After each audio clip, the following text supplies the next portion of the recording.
Today, it's Monday, and I have two books I want to share with you. One is called Norman the Slug with the Silly Show, and the other one is called Today I'm Mad. There's some people who we just don't like Mondays, so we're just gonna read this book to begin with, okay? Let's see what it is about. Today I Am Mad by Michael Gordon. Sometimes we're just mad, and that's okay, as long as we can identify why are we mad. Let's see. At play school, Josh was hunting for his favorite toy, but the engine that he wanted was with another boy. Upset, Josh didn't want this problem to spoil his whole day. He didn't want to share with Tom. He wanted his own way.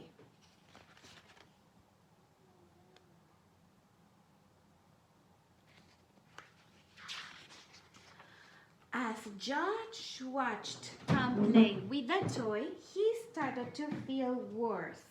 The other boy was having fun, and Josh felt envious. He rushed over to his classmate and grabbed away the toy. "That's my favorite engine!" Josh yelled, then felt a rush of joy.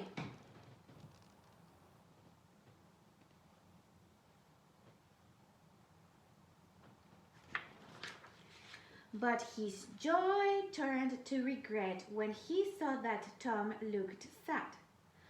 Though Josh wanted the engine, he didn't want Tom to feel bad. So Josh was a good boy at heart, so he knew just what to do. He said to Tom, "I'm sorry, I shouldn't have been mean to you."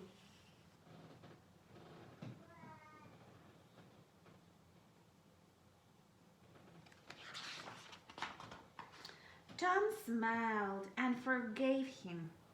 "It's a great engine. I like it too."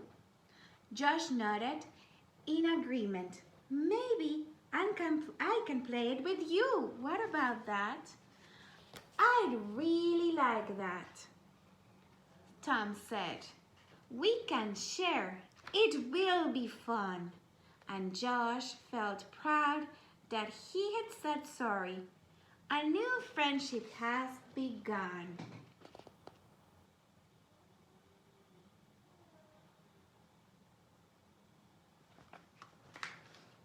That evening, while dinner cooked, Josh said he couldn't wait. And he grabbed a chocolate cookie from the pile on the plate. And Mom saw him and she shook his hair. She took the treat away. "Dinner will be ready soon, Josh. Now go outside and play."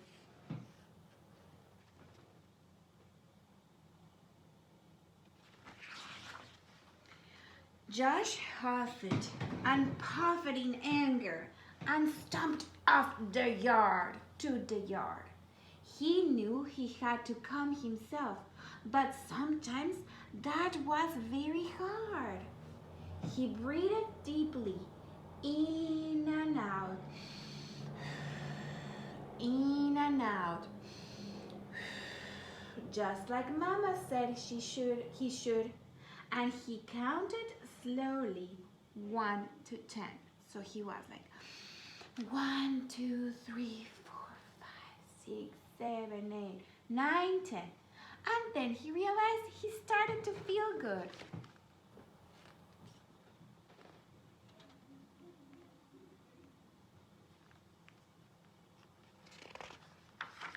Feeling angry makes it hard to feel happy and swell.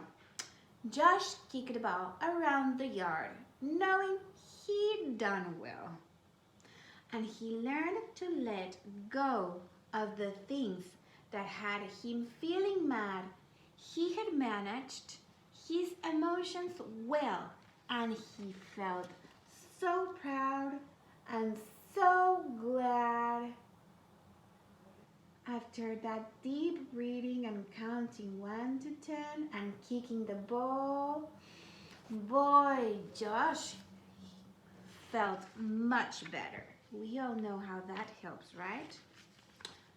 So, that night, while Josh was sitting for his story to be read, his dad came into the room and sat down on the bed.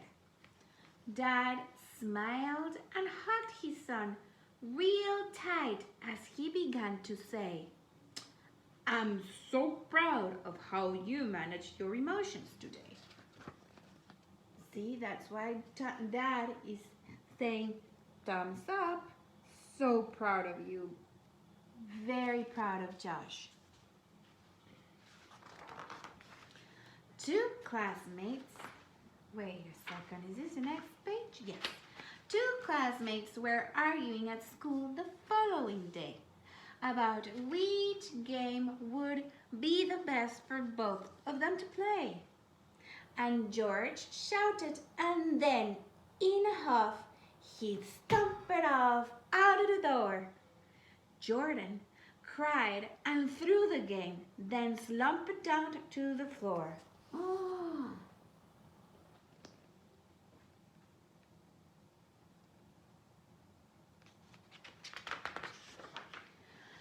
When Josh was upset, he loved to get hugs from Mom and Dad. And a hug is a good thing to give when people are feeling sad, right? So he went and hugged his friend. Josh wanted to make his friend feel better the best way he could, so he did. He hugged Jordan tightly until he started to feel good. But of course, first he asked, "Hey Jordan, can I hug you? Can I give you a hug? That really makes me feel good after a while." And it did help his friend.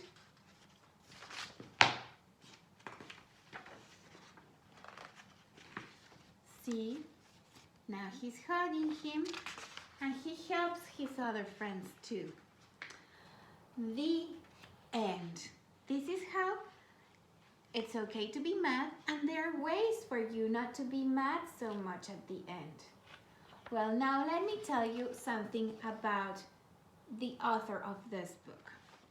The author, like I told you, is Michael Gordon, and he is the talented author of several highly rated children's books, including Sleep Tight, Little Monster, and Animal Bedtime. He collaborates with the Renew Kids book and creates picture books for all ages to enjoy.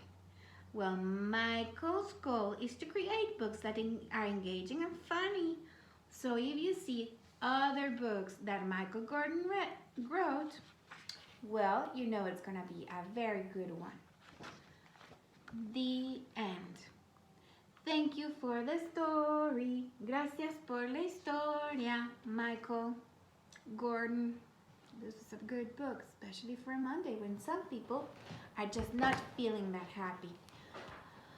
Now, let's read this story about Norman, a slug who longs to be a snail.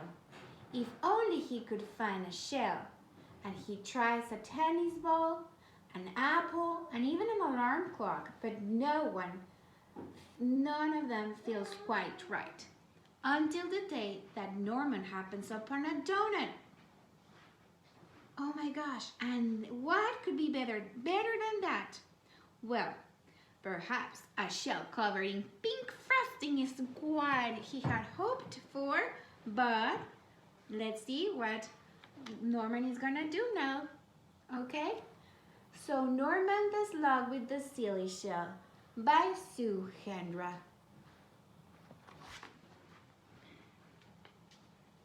And actually, this book was donated to the classroom by a friend, Robert Lucas. So thank you, Robert, for this cool book. Let's see what this is about. It's so nice when friends donate books to the school, right? Norman the Slug thought snails were great. Wow, said Norman. Look at them. They're amazing.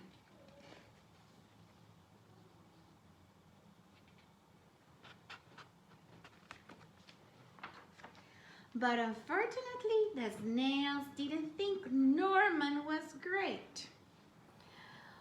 Whee! Whoosh! And he made all the snails fall down. Norman, you silly slug, they cried. You have spoiled all of our fun. This only works if you've got a shell. So Norman felt left out. Sadly, he skulked off into the moonlight.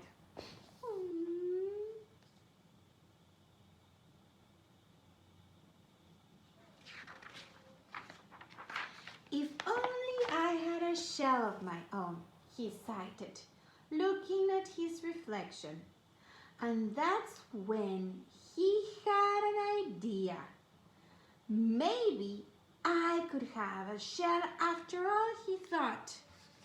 Yes, I'm gonna have a shell.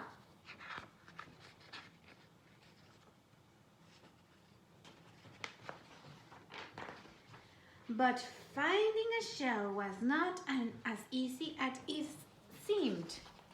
First, he found one that was too bouncy, a ball, a tennis ball. Then, one that was too noisy, an alarm clock. And one that was already taken. What? There's another little worm over there. Norman needed time to think, so he kept thinking and thinking. Ta-da! A shell! It was perfect. Norman had never been happier in his life. He could join the snails at last.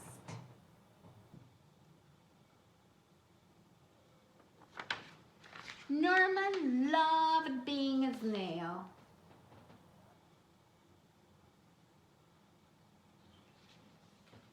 And the snails loved Norman's silly shell with pink frosting and sprinkles, colorful sprinkles all over.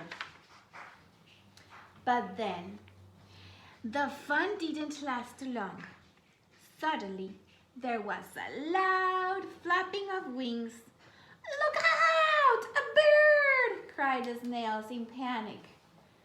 Quick! Slither for your lives! Oh my gosh! Oh, you end up as his supper! Oh, because you know that birds love to eat bread, right? And donuts are bread, so they all ran to save their lives. But the bird was more interested in Norman's silly shell because it looked delicious. So Norman was being carried up, and away. Higher and higher and higher into the sky. What could he do? The bird took Norman. Oh. Norman did the only thing a slug could do. He made a slime. Lots and lots of slime. With a slither and a slither and a slip and a slide. And with all that slime, Norman was free.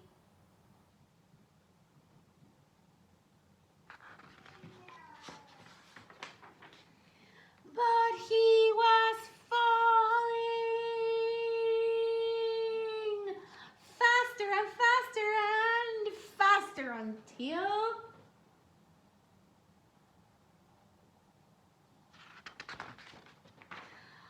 plunk! Norman, are you okay? Asked the snails. Are you okay, friend? Are you okay? Whoa, said Norman. That was great! I love flying. If only I had wings. Oh my gosh. Now Norman wanted a steely shell. Now he wants wings. And ta-da! He found a way to get himself some wings.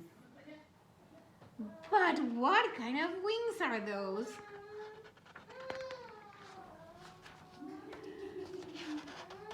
That was very silly, right?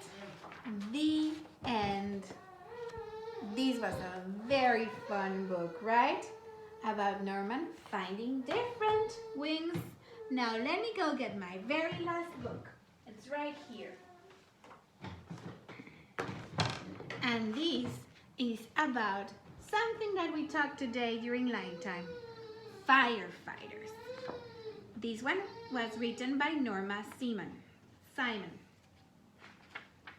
Let's begin reading the book about firefighters because we were talking today about community helpers.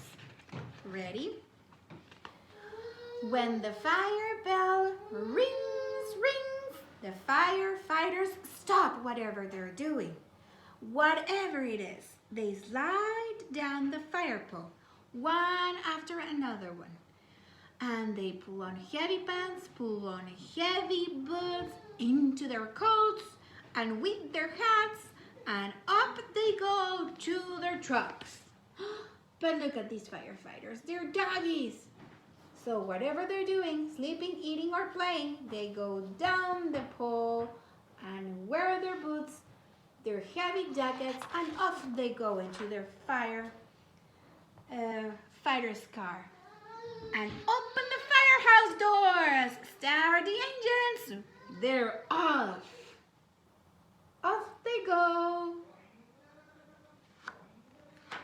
Cars hear the sirens wailing and wailing.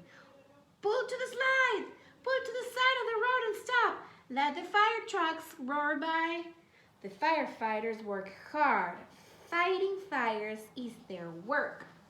So, if you're a driver and you see a fire truck coming, you have to go to the side and let them go do their job.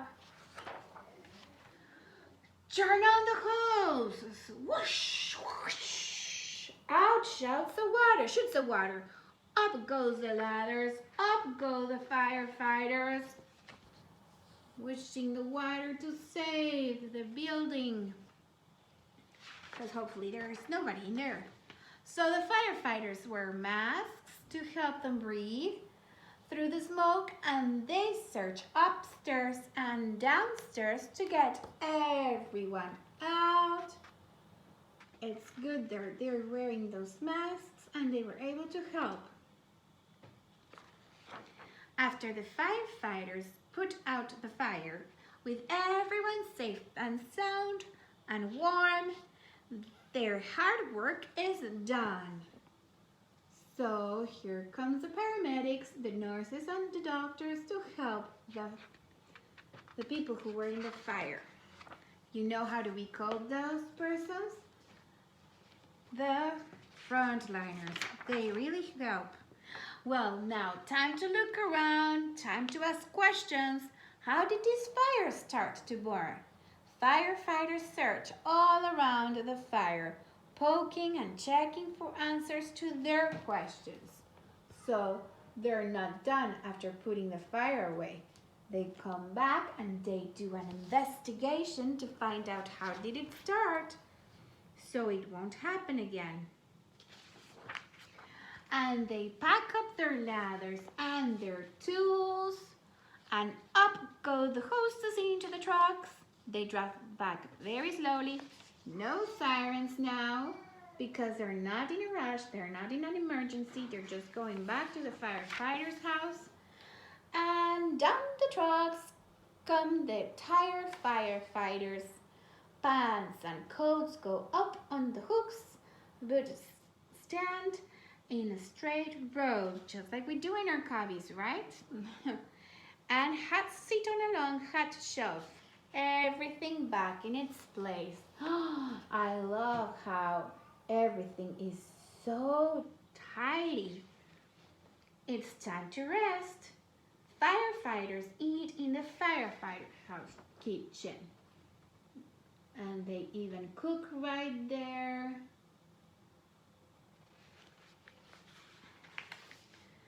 Then it is time to wash the firefighter trucks and wind up the hoses.